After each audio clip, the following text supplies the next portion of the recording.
Great to see you all again. I think the last time that I was in this room addressing you all was the press conference. Obviously, the welcome that they had here. So glad you all are back. A lot has happened in those 3 months. A lot of exciting things. So just really looking forward to getting full fall baseball started. We've been together for about 4 weeks now and doing small group work and things like that. This starts our full fall baseball segment tonight, and that runs through the Louisiana Tech game on November 1st. So we're looking forward to building this team and getting the guys out there and seeing them compete against each other to ultimately build our team and see what we've got. So looking forward to it, looking forward to tonight. So, Steve. Questions? Coach, you got a lot of guys that know you, and you got some guys that know Mississippi State. How has that integration been, kind of meshing the team together, kind of combining the culture?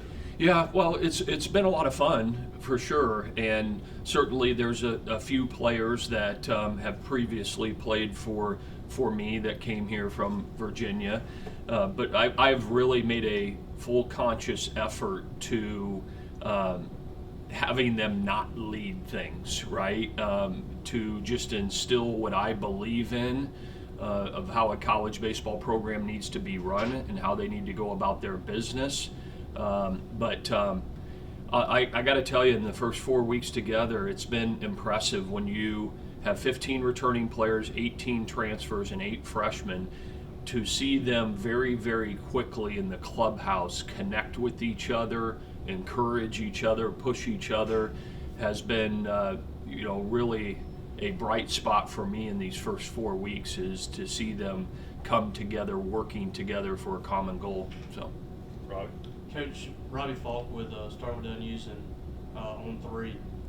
Back in the summer, you had talked about kind of the whirlwind that you've been through with the transfer portal and getting the roster ready, and since then, you've added the 2027 class recruiting, trying to get this team together and practices and stuff. How have you been able to navigate all of that over the last few months? very little sleep, Robbie. So sleep is overrated, right?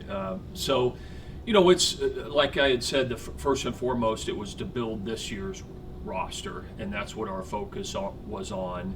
And then once we were completed with that, it was moving to, fill in some spots in the 2026 class, which we're still pursuing that with some recruits. And then August 1st was the first date that we could call 2027. So, you're just looking at things big picture of what you see future rosters look like in this college baseball world, where the rosters will ultimately be to 34, and how you're going to navigate that. The big question is, how many high school players are you going to take, right? And that's always a little bit of a moving target, right, as you project these rosters out.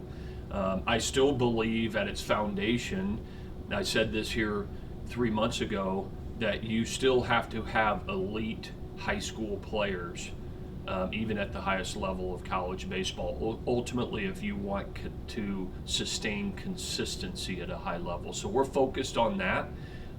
Players that we really believe can come here to Mississippi State and make an impact from the high school standpoint, and then we'll supplement from there. So it's been a lot, but the last 4 weeks, our main focus and attention has to be on this team, right? While you're also working the recruiting game as well. And so I enjoy it. It's a lot of fun. It's relentless. You have to be that way, and you just can't stop, right? There's no days off, and keep moving forward. So, Danny B? Danny Smith, Starkville Daily News. You addressed this with Steve's question a little bit, but just the chemistry piece. I know one observation was these guys came here and it seemed like they'd been teammates for years. Yes. How proud are you as a coach to see it come together so quickly like that? well, I'll let the players speak to that. That's what I see, is that I felt like the chemistry right away has been really good, and that's part of the selection of the young men that you decide to bring in and what's important to them. So it's been, that part of it's been really, really fun to see. And we do some things every day when we're together intentionally to bring the group together. And so there's a lot of intentionality with what we do to create that kind of culture. So it's been fun and enjoyable to watch. Sam? Sam Schlar with the Clarion Ledger. Just looking at the roster here and the rule changes that were made for this year with the roster limits and stuff like that. Do you know if you're going to need to make any roster cuts before the season begins, or maybe not with the designated student athletes? Yeah, we don't have to make any roster cuts because of the new roster, because of the designated student athletes. So this is our roster. We're not required to downsize at all to meet any rules or anything. Ultimately, how this is going to work 4 years from now, it's going to take 4 years for the designated student athletes to work themselves through the system everywhere, and then it'll end out being the 34 at that time. I mean, we could be at 34 prior to that, right? But that's going to take some time for the designated student athletes to work their way through the system. So the answer is, it's a long answer to no, we do not have to make any cuts off this roster. Colin? Colin Dams with the Commercial Dispatch. A lot of change this summer, not just for you personally, but in college athletics in general, and kind of undergoing, the transformation that comes with roster construction and everything like that. How has it been working with a new administration on your end? Bringing your staff in here and figuring things out before. Yeah, working with the new administration has been excellent. There is, I use this word alignment, and having alignment is really, really important. And this administration is very much in line. We have alignment of what we believe that we need to do to have a baseball program that can compete and win at the highest level. So they're very, very committed to that. I knew that when I took the job, but their follow through has been very, very good. So it's been fun. Doug? Doug Kyle, College Baseball Central. Coach, I know you're just now starting to play each other, but if I can get you to look ahead to next month to the event in Pensacola with Florida State. Everybody wants to be there. It's sold out in 80 minutes. So if you could talk a little bit about how that came to be and maybe what you're hoping to bring back from it. Well, the game in Pensacola against Florida State was previously scheduled. So the Florida State coach called me right after I got the job and said, hey, we had an agreement that y'all would meet in Pensacola and play this game. So it was already in place. I didn't have anything to do with the date.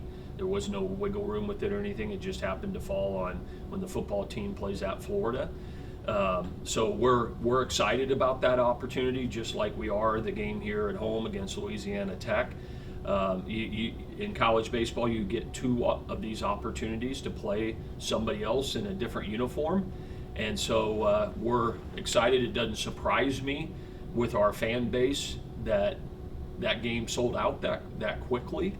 It'll be a great environment, a great atmosphere for our players to compete in, to ultimately get them prepared for this spring season. So excited about that opportunity. We've got some work to do between now and then, right? And we'll do that work, but it's going to be a great opportunity for us to head down there. So, Steve?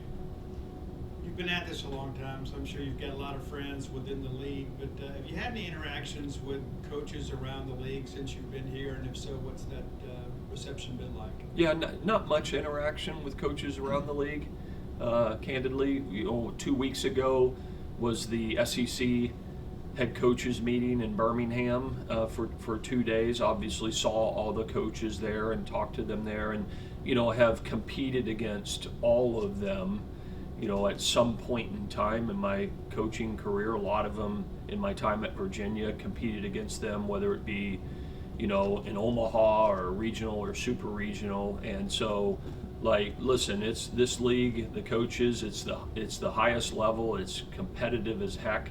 And that's why we do it. That's why you coach in this league. It's why you play in the league. And so I've got a ton of respect for all the coaches in the league because they've all had really, really great careers as coaches, and look forward to the spring to competing out on that field.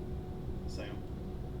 You've coached 20 plus years without having to be on social media, but joined, a few weeks ago or a month ago. What made you just decide to join Twitter or X and start using that? Yeah, well, that's actually not entirely correct. I was on X at one point during my time at Virginia, and actually had just deleted and dropped my account about a year ago. Okay, and just felt like I didn't want the noise and things like that, right? But brought it back just because I think it's a really great way to stay connected with our fan base, our recruits, right? And so just felt compelled to bring it back to be able to make that connection. So, Robbie? You talked about the rosters kind of meshing with guys you brought in either from Virginia, transfer portal, whatever, in this roster. Are there some players that early have really stood out to you as leaders on this team that have kind of taken that role and stepped up, whether it be guys that came with you or guys that are already here? yeah,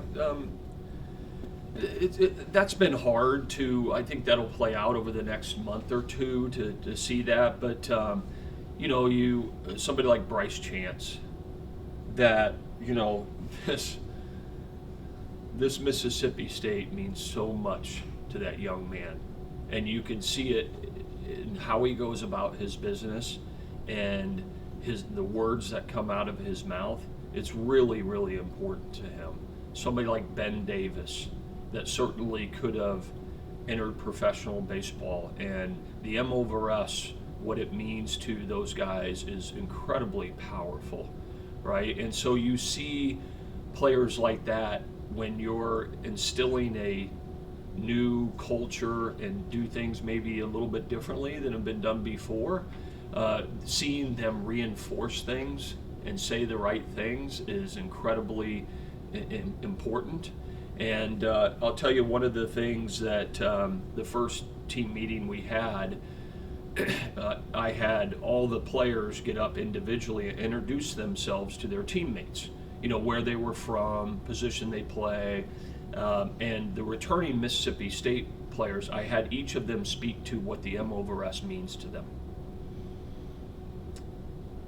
And I can tell you, like, being in this room and hearing those 15 young men talk about what it means to them was incredibly powerful.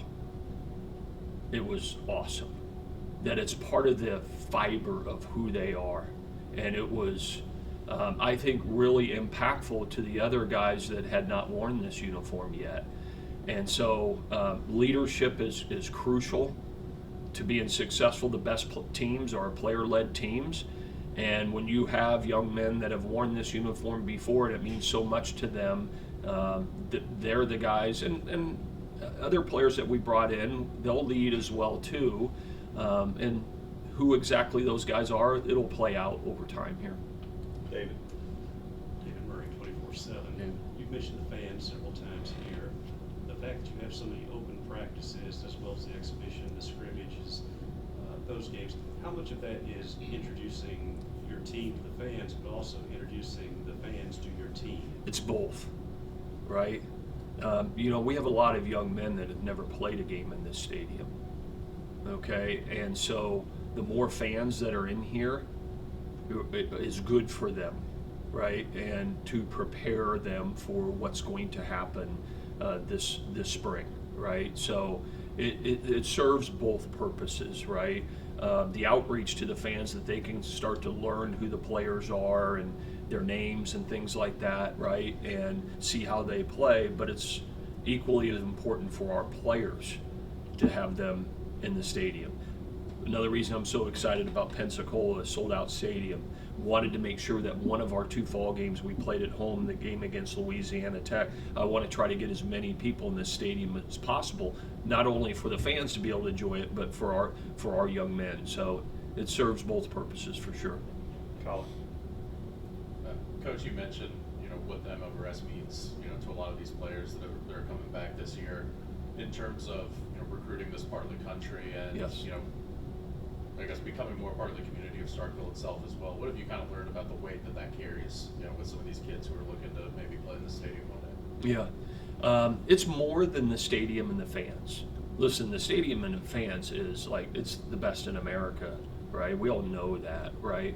But it goes back to people and the pride that not just the players that have worn this uniform, but the fans have in this baseball program. You feel it and sense it every day.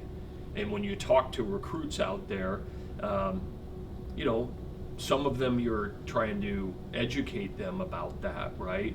But there's some of them that have grown up knowing what this baseball program and this culture is about, right? And so it's incredibly powerful, really is. And listen, college baseball recruiting at this level is hard, right? There's a lot of great programs out there. There's a lot of great fan bases. But at its core, Mississippi State baseball is, you know, about all the right things. It's a very much a tough brand of baseball, right? That's what it was been built on. I've loved being around Coach Polk a lot since I've been here and learning from him. And when I think of Mississippi State baseball before I came here, it was always a brand of hard-nosed, tough baseball. And that's part of what I was so interested in Mississippi State, because that's what I believe in as a coach, right? I believe in playing the game the right way, playing it tough, playing it hard, right?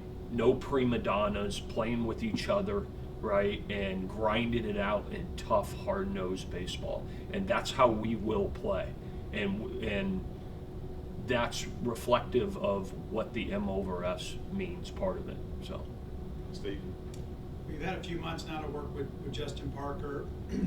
How are you guys kind of integrating maybe both of your philosophies, and how's that relationship going? The relationship with Justin Parker is going fantastic. Let me just talk about this guy a little bit, okay? The development that he does with our pitchers here at Mississippi State is absolutely elite. This guy is really, really talented. And when I speak about somebody being really, really talented, it's partly what they know and can impart on a young man, but most importantly, it's their ability to connect with young people. He is elite at being able to connect and be on the same page with these young men that pitch here and from a recruiting standpoint. And he does a tremendous job. I've seen it in just over 3 weeks in preparing them to compete and be ready to compete in this arena, right? At the highest level of baseball. So the relationship's going great. He's a tireless recruiter. But again, most importantly, a coach isn't always what they know and their knowledge. That's part of it. You can have all the knowledge in the world if you can't make connections with young men. And that is what he's really special at. And I think that's what separates him from other people that hold his job at other institutions. And I'm just thankful, grateful that he made the decision to stay here at State, because I think it's a real difference maker for us. All right, Doug? Coach, following up on Robbie's question, I may be asking for classified information here, but what's the strength of this team? And is there an area you tell your coaches, we need this refined by mid-February? Well, it's hard for me to give you an answer to that, because, I mean, we've been doing these short 45-minute workouts like 4 days a week, right? And so it's been more instilling, you know, all right, how do we go about base running and little intricacies of the game. So really haven't had a chance to see them compete too much. Certainly when you don't return a shortstop that's played one inning here at Mississippi State, that's something that needs to be sewed up. We don't return any catching that's caught here at Mississippi State other than Owen, but he only a couple of innings, so I would say the middle of the field, and then listen, I've had a chance to sit in on a number of the bullpens in preparation for us to start fall baseball. There's no question on the mound that we have skill. We just do not have a lot of experience, a lot of innings of guys that have done it in this arena. So that's what we need to utilize this fall for, is to prepare them for that. Do we have a lot of guys with good arms and good physical bodies and things like that? Sure we do. But there's a lot more that goes into winning a game, knowing how to manage an inning and manage a game, that only comes from experience. So, we'll see that, the pitching will shake out, and I believe Justin Parker will do a great job of molding them and getting them ready. And then we've got to ultimately figure out who's going to be behind the plate, who's going to play at shortstop, right? And other positions as well. One of the great things about a coaching change for the players is starting tonight, all jobs are open, right? Nobody's guaranteed a starting job. You go out there and win it and compete against each other, and that's ultimately going to draw the most out of them and get us the most prepared for the season. We'll take two more, Robbie, and wrap it up with Sam. To your point about the guys not having done it yet, you have several freshmen that are highly ranked that come in here Yes. and have a lot of potential, but they haven't done it yet. What have you seen early from guys like Jack Bauer and Peter Michon and Parker and some of those guys that have come in here and had to make that transition from high school to this level? Yeah, those young 18-year-old, some of them 19-year-old freshmen, immediately the first 10 days is a little bit of a shock to them, candidly, right? And they'd probably tell you the same thing, because of the pace in which we ask them to work, right? And then after the first couple of weeks happen, it starts to slow down a little bit for them. So they're all doing great. We've seen some things that, Parker Rhodes has a really great arm. The guy can pitch, just needs to get experience, right? Jack Bauer's got a great arm. I think Jack is pitching. I think both of those guys are pitching, I believe, Sunday. So, the more times we can get them out there, the more times that we can get at bats for those young freshmen. I see a lot of promise in them because there's a lot of skill. But their eyes will be opened starting tonight, because now they're competing and winning matters, right? So just to give you guys a little bit of background on how this works, our scrimmage games. We will scrimmage 15 times this fall. It'll be 5 3-game series. So this first series is Friday, Sunday night, and Tuesday. And then I will switch the teams every 3-game series. All right, and so to get them used to playing a 3-game series, even though they're not 3 days in a row, the players will get points if their team wins a game. And even though they're switching teams every 3 games, ultimately the points will accumulate, and we'll have a end of the semester dinner where the top 50% of the players, point getters, get steaks, the bottom get hot dogs, right? A little incentive. We will also do some really unique things, okay, that you'll say, well, why is that happening? So I identify 2 captains for each team, 1 position player and 1 pitcher for each team every 3-game series. They will actually get to make some decisions in the game. Okay? They'll start to understand maybe it's not so easy sitting in this seat, right? So, for example, in this series, the captains get to choose 2 innings when their team is up offensively in each game, that when the inning is over, in an inning that they did not score a run, their team did not score a run, the captain gets to tell the team, defensive team and pitcher, stay out there, all right? And twice, they get 2 innings, they get to have bases loaded, 2 outs. Okay, so you'll see an inning end, and the team will stay out there, and it'll be bases loaded, 2 outs. They only have to face 1 batter. The guy either strikes out or he puts the ball in play, and whatever happens, the inning's over after 1 batter. Other than if they walk them or hit them, they have to face another one. So they either have to record an out, or they get a base hit or a home run or whatever, and the result of that, and they get the runs on the board. I do it to put pressure on them twice a game of pitching and hitting with bases loaded, 2 outs. The reality is, to win college baseball games, you got to get clutch hits, but you also have to be able to manage an inning and get that coveted 3rd out. So we create some situations like that will happen, and those situations will change each 3-game series that we kind of add to it. And it adds a little bit of something extra and exciting for the players that's a little bit different. Sam?